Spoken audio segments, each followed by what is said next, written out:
Hello, Keith Rucker here at VintageMachinery.org.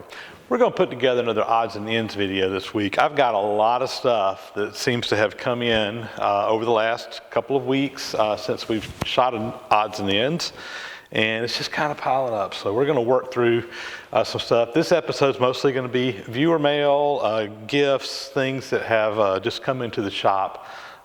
We just finished up our scraping class this past week. Man, that was awesome. We had a great time at the scraping class. If you haven't already, go check out the scraping video and check out some of the other YouTube creators that were here that did some stuff as well. But for the last, 2 months, we've just been concentrating on getting the shop ready for that class, and now it's over. It's almost depressing to me that it's over because I've been anticipating it for so long.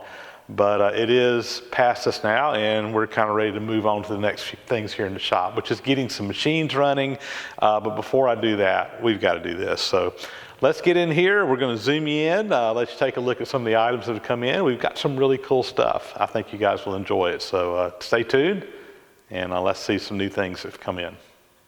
So first up, I'm going to share with you guys an item that I got from Kevin Pangle. Kevin is one of my YouTube viewers, and several weeks ago, I got a message from him on Facebook, and he was bragging a little bit about an item that he had found up in his area. And I won't spoil it yet what it is, but a little while later, he sent me back another message. Says, hey, this guy's got 2 of these. And I'm like, I want one. So I purchased this item. Kevin purchased it on my behalf, and he was kind enough to package it up and send it down to me.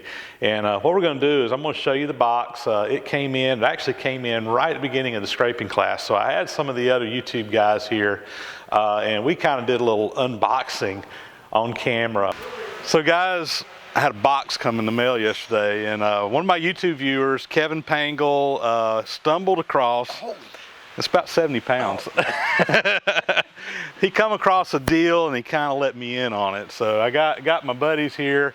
This is A-bomb size, so we're gonna let A-bomb help me undo this thing. I might need help lifting it up. So yeah, let's see.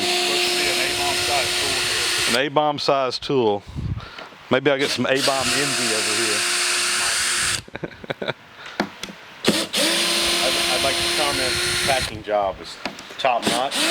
This is No, it would have been welded inside a metal box. Well, you laugh because Kevin says, I apologize, I didn't have time to weld it into a steel box. You probably appreciate it. Yep. All right, let's see what you got here. Holy cow. That is top notch packing. Like Richard King, though, you gotta read the instructions. Yeah, you gotta read it. I think I know what you got here. 2 screws, remove first.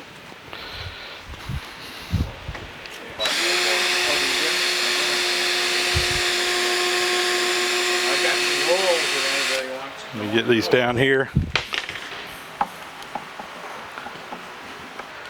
I don't know. Oh, you know what? It's screwed on the back too, I think. 2 4 screws, second. Yeah. Oh yeah. Okay, Now let's see if we can. cut tight. I'm pretty sure that the blade actually goes through there. It does. Yeah, so we got to pull the whole. Basically tilt that up. You didn't take the screws out of that one? No. The blade actually goes through. There's. He actually slotted one. There's always one. Partially covered by the label. 6 inch. We even circled them. Yeah. Yeah. There you go. Holy smokes. All right, there we go. You got your good shot?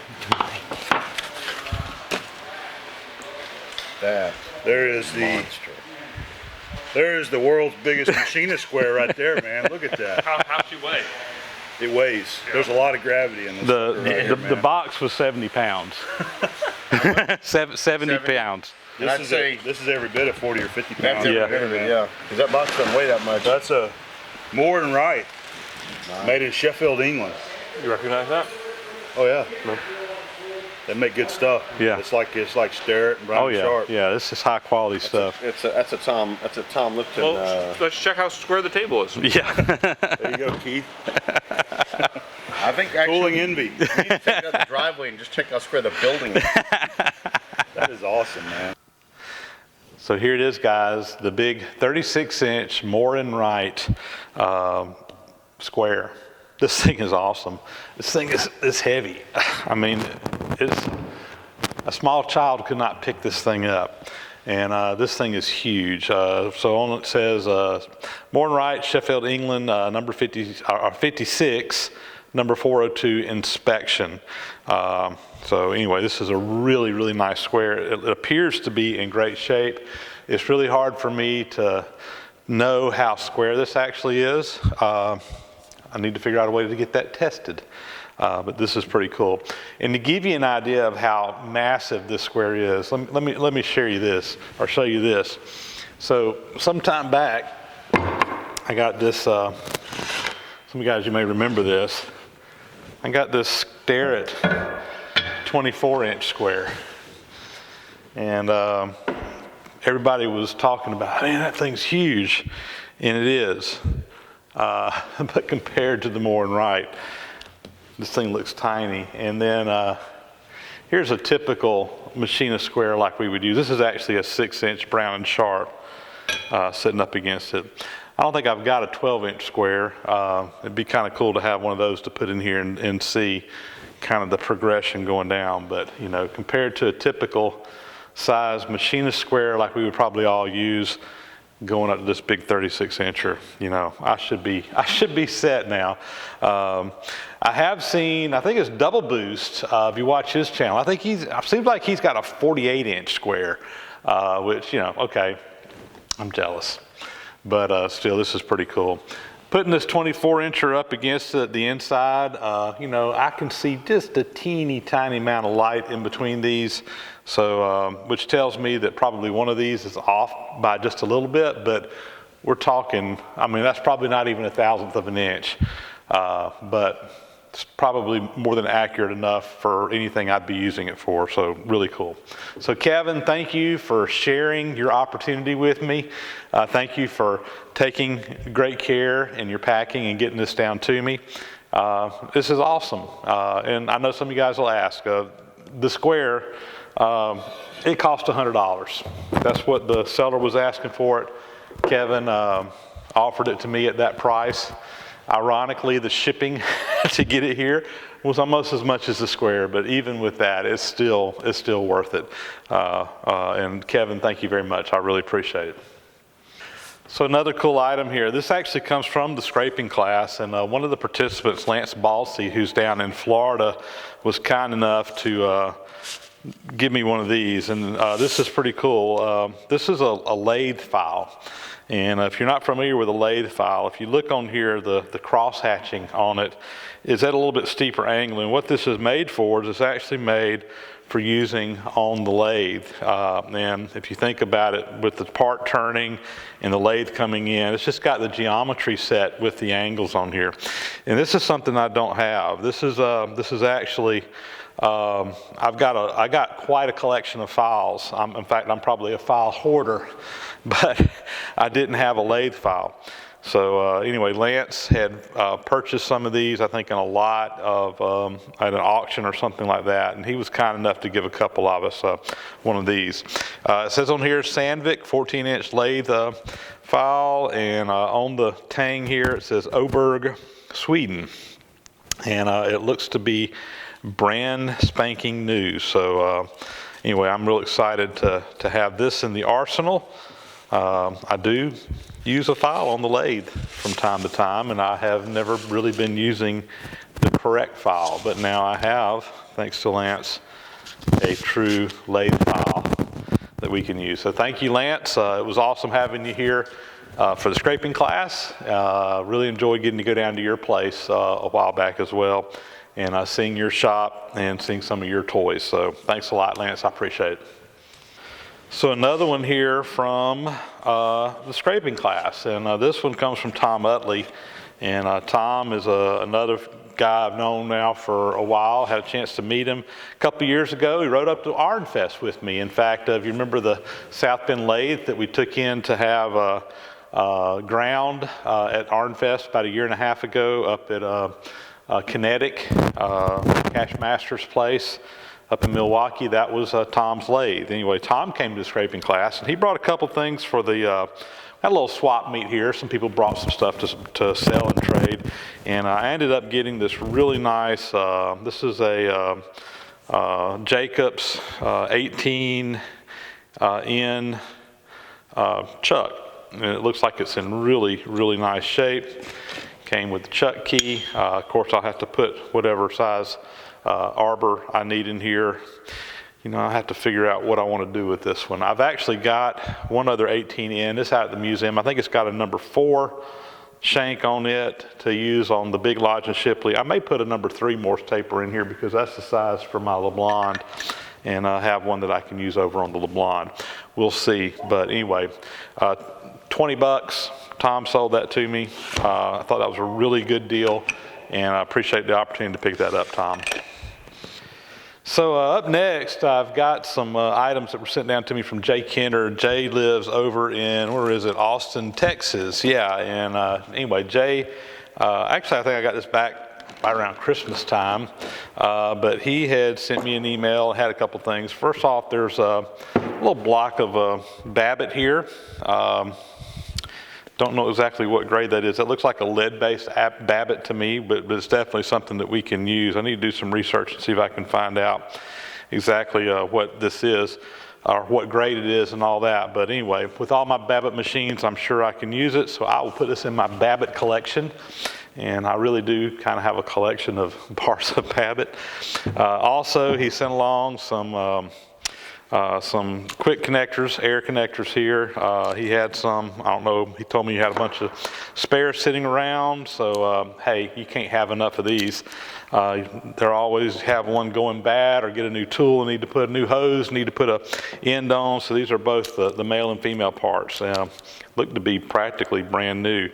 And then this is kind of cool. I think he works in this industry, but this is actually a titanium cable that's used in spine surgery, and I think this was just kind of an obsolete piece or something, and he sent it along to me. I don't know what in the world I'll ever need a titanium cable for, but when I do, I have one. So, and I'm sure this will come in handy somewhere along the way for something. So anyway, Jay, appreciate it. Some pretty cool stuff here. Looking forward to getting a chance to use all this at some point in time. Thanks a lot. So this is pretty cool. Adam Booth, of course, was down for our scraping class, and he brought along kind of something I think is real cool. If you watch Adam's channel, of course, you know in the background of his logo, he has some really big chips that he cut off of a lathe at one point in time. Well, he collected up some of those, and he actually put some of the blue chips here in a jar, put his little A-bomb sticker on the front of the jar, and anyway, he was kind enough to give me one of these. He said that he knows that everybody's going to want one, but he's not going to give one to just everybody. This is kind of be a special thing that he does for some folks. And anyway, I was real proud that he brought this down. He kind of gave this to me for hosting the class, said, hey, here's some shop art for you, so I'll probably put this on display somewhere, and it is cool. So anyway, pretty neat. Thank you, Adam. Adam, loved having you here. You know, Adam and I have had the opportunity to meet up multiple times over the last few years and really kind of got to know each other pretty well. And Adam's just a top-notch guy, and all the way around, guys. And if you don't watch his channel, he's got some really cool content. Go check out ABOM79 on YouTube. I think you'll enjoy his machining content and some of the really cool stuff he gets into. So thanks, Adam. So I got a nice little package here from Dennis Lindsay, who sent along this pretty cool little item. And this is, when he sent me some pictures at first, and quite honestly, I didn't recognize what it was. And he didn't see a maker's mark or anything on it. But when I got it, sure enough, on the blade, it says Starrett, number 439. So I got my book out, and sure enough, it is a Starrett's builder's combination tool is what they call this, and it's a kind of a neat little item here. It has 4 levels in here, so you can use this as a level in any direction you want. It also has, it came with either an 18-inch or 24-inch steel rule on it. This one is the 18-inch version, and it has a little protractor head in here, and of course you can set this up to whatever angle you want. And on one side, it's measured in degrees, and on the other side, the angles are measured in, it's pitch, basically, inches per foot. Actually, this is in half inches per foot, the increments on there. So anyway, this was, I mean, it could be used in the machine shop by all means as a protractor, but this was actually designed to be used by builders. Was kind of Starrett's intention. I actually got some information on it here in my Starrett catalog, which you can see. But anyway, it's a pretty cool little tool. Dennis sent this along to me. This is going to go into my Machinist toolbox, and I can really see a lot of times when I need to get an angle on something where I can use this to check an angle or whatever. I got some other tools that do similar, but this one here is kind of unique in some ways, and I think it'll be handy. It goes all the way to 90 degrees that way, so you can actually use it as a square this way. Of course, you can adjust your blade however you want. Really cool tool. And I'll be honest with you, I've never seen this tool before. This one was a new one on me. I'm sure some of you guys have. But thank you, Dennis. I really appreciate this. Dennis is out in California, and he packed that up and sent it to me. So thank you, Dennis, very much. So this is something I'm kind of excited about. I actually purchased this back at the Arnfest event back last September, but I didn't have a way to get it home. My truck was too full. I didn't have room to carry everything. So my buddy Jeff Heath up in the Chicago area was coming down for the scraping class, and he was kind enough to hold this up at his place and just bring it down with him. We knew he was coming back then, so he just held on to it and carried this down for me. But this is a Dake number 1.5 arbor press. I purchased this from Carl Shields, who's up in the Rockford, Illinois area, and Carl gave me a good deal on it. It was kind of still on his truck at the end of the swap meet, and anyway, I'm pretty excited about it. It's got a couple little small issues, nothing major. I've got to come in here and just do really just some maintenance on this thing, and it appears to be in pretty good shape all around. So what I really like about this arbor press, I've got several smaller arbor presses, but I didn't really have a bigger one. I've really been looking for a big arbor press. But what's really nice about this one is you got a lot of reach in here. You got a lot of room, and this arbor press is actually set up for doing broaching, where you can put your broach in there and you have room to push that broach all the way down. And this is going to be something that I've really been needing. I've been using my hydraulic press for that, and my hydraulic press doesn't have a long enough cylinder to do it all in one sweep, so usually it takes about 3 passes. I haven't put shims in there. With this, you know, we can just come in here. This thing kind of ratchets down. It's got a hand wheel on the side for going up and down quick. There's a little dog over here on the side. If you pull it up, you can go up with it on the hand wheel. And I can't get to it very easily the way I'm positioned, but anyway, you pull that up, and now I can pull that up. Sounds like it needs a little grease and oil. But all in all, it's in pretty good shape. Someone welded on a counterweight back there. Not sure what that was about, but it's there, no big deal. Handle, put a little bit too much pressure in this, and I bent that. Again, that's just a piece of metal.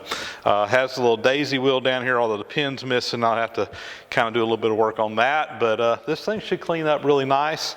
Probably gonna try to build a custom stand for it where it'll be freestanding out in the shop or whatever. Anyway, I'm really excited about this. This is really cool. So thanks, Carl, for giving me a good deal on it, and thank you, Jeff Heath, for bringing it down to me at the scraping class. This is something that's going to really be a nice addition to the shop, and will give me the ability to do some broaching out here, at least until I get a chance to get a hydraulic press put in here, which is something I need to do at some point in time. So thanks, guys. And I'll show this too. This is another item that Jeff brought back from me from Arnfest for me, and this is another little item that I picked up. This is pretty cool. I don't really know why I really needed it, but a guy had it, and got a good price on it, so I snagged it. This is a core box machine, which is used in foundry work. And if you've ever done any foundry work, when you have a core in a casting, or in other words, a hollowed out spot, you got to create that little sand casting to fit down in there. And basically, it's kind of just a hollowed out area. Some core boxes are very custom, but a lot of times it's just a cylinder. So if you got like a shaft clearance going through something. So a lot of your foundries would just have a core box machine where they can make a core box in a standard size very easily. This right here appears to be one that was probably made in a foundry. Instead of going out and buying one, they probably just either took one they had or took one that someone else had and took it apart, casted it up and machined it. I really believe this is homemade and then machined. It's all made out of aluminum, but it's kind of an interesting setup, and I'll bring you in here and kind of show you how this thing works. So there's basically just a spindle that comes up through here, and there's a little piece in here that's just a piece of high-speed steel that's ground out, and this rotates and sweeps an arc. And you just take a piece of wood, slide over it, and it hollows out whatever radius that is. And it does have some adjustment. You can move it up and down, which is, I got to do some work to it, but this thing will kind of slide up and down. You can also take a little set screw out there and adjust this little tooth. It's got a fence on it to move back and forth, but again, this is kind of what it's making. It's just making a half round. You would take two of these, put them together, ram that up with sand, and actually create a core that would then go into a casting. So anyway, pretty cool little item. I think the guy wanted $100 for it, and I just, like I said, I couldn't resist, so it came home with me. Or Jeff brought it home down here to me when he came. So anyway, pretty cool little neat item. Next item here, I got a couple of decals in the mail. A couple of my decal board back behind me. And this comes from Bobby Mullins, and Bobby's up in North Carolina, has the Bison Workshop. He has a little YouTube channel. Kind of cool stuff. He's basically got a tiny little shop area, but he's got a lot of stuff in there, and he's doing some pretty cool things. So if you want to, go check out the Bison Workshop, and Bobby did send me along his decal. I've already got one up on the board behind me. And anyway, thanks a lot, Bobby. I've been talking back and forth with him now for some time. We've been conversing on emails and social media and what have you. And it's nice to have one of your decals to throw up on the board. Thanks a lot. Up next, got a couple of items here. These were brought in by Rich Mondu, who's up in Connecticut. And Rich and his wife had actually emailed me, contacted me months and months and months ago about these. But they were making a trip down to Florida. It was right after the first of the year, and they arranged to stop by and visit for a little while. Got a chance to come see the shop, and brought along a couple of boxes that actually I think belonged to his dad, if I remember the story right. But let me show you what's in here. This is pretty neat. So we'll start with this one over here.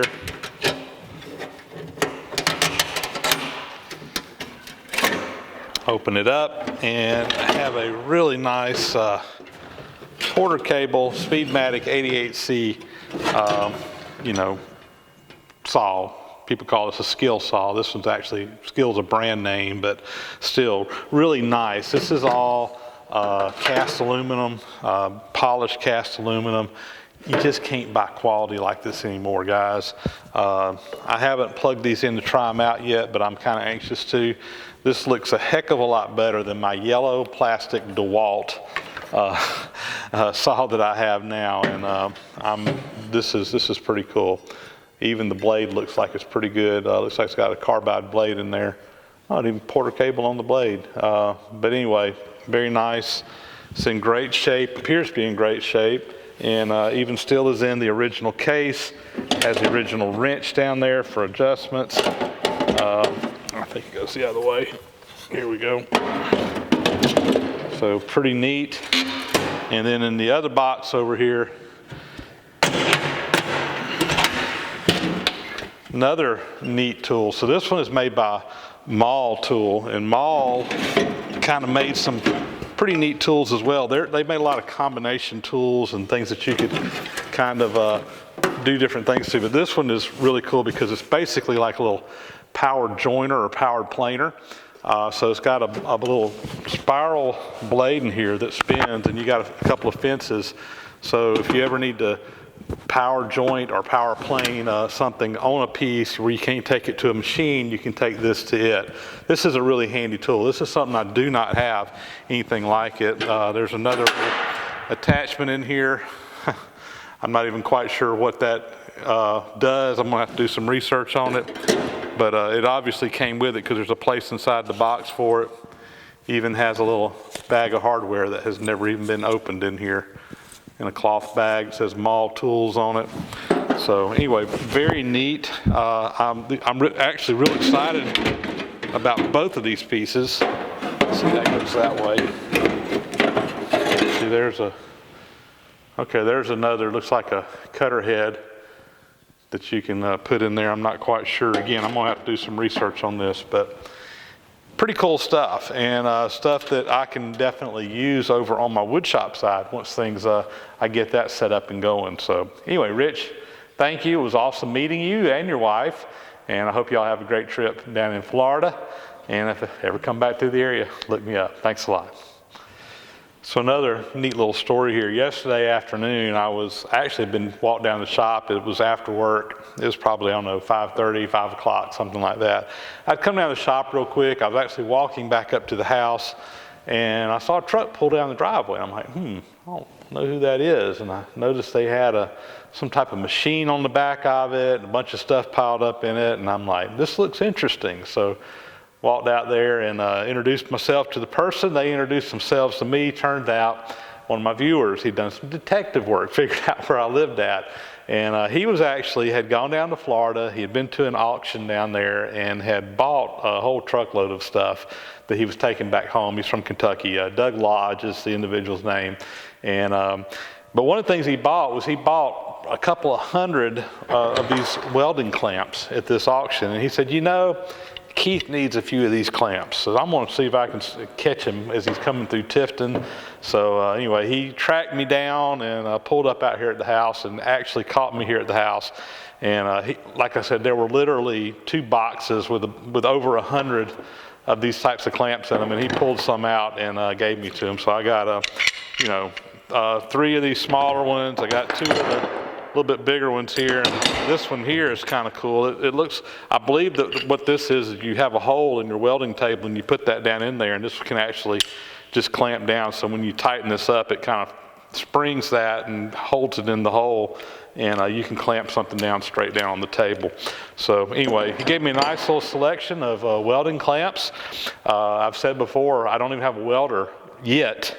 That's on my list of things. As I get caught up and have funds to buy one, I'll be purchasing a welder to come down here. Actually, probably gonna do a MIG stick combo and then get a TIG welder as well. It's kind of my long-term goals. And I've been talking with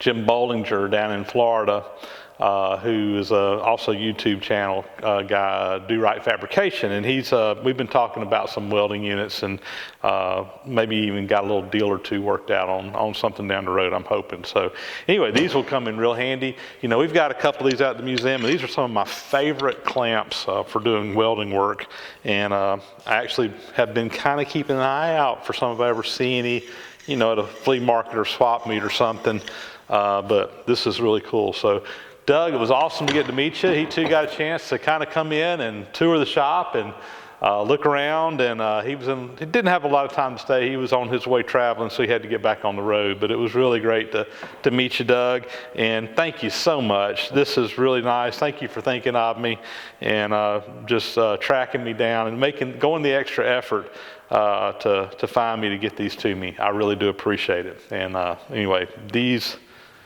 will definitely get used for sure. I'm sure you'll be seeing these in videos down the road once I get a welding outfit in here, maybe even before. In fact, I was just over there putting my arbor press on the welding table. I said, I can use those clamps and just kind of clamp it down temporarily and if I need to use it. So good job, thanks. Well, I think I have pretty well covered the new little things that have come into the shop over the last couple of weeks since the last time we did an odds and ends and went through viewer mail. So anyway, if I miss somebody, send me a note. Like I said, I think I got everything out, but if I missed something you sent down, send me a note, because there's something nagging in the back of my mind, like I might have missed something, but I just can't think of what it is. So holler at me if you did. But with that, I think that'll be a wrap for this episode. As always, thank you to everybody out there that sent along items or stopped by the visit. Love getting to meet people face to face. It's always a lot of fun, and anytime that I'm in town or available and can do that, great. And it's always best to try to let me know ahead of time if you're planning on making a visit, so that if I am around, I'll know and be expecting you, and can make arrangements to meet up with you. But that's always a lot of fun, and I'm enjoying having new people come out to the new shop as well as visiting up at the museum where we do volunteer work. So with that, we're going to sign off. Give me a thumbs up on it if you like the content. Leave me some comments down below. Man, I'm getting behind on comments again, but I'm trying to keep caught up. I just don't have time to answer every one of them anymore, but I am reading them all. Sometimes it takes me 5-6 days before I can get to them, depending on my work schedule and what's going on. But I do promise, guys, I read each and every comment, and if you ask me a specific question or whatever, I try to answer it. So, but I may not respond to each and every one of them. But anyway, share them with your friends.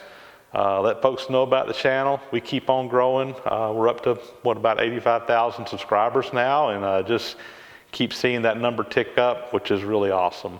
And thank you guys, thank each and every one of you for taking your valuable time to watch the videos and to send me notes or whatever. It's a lot of fun. I'm really having a blast doing this. So with that, we'll sign off. See you next time.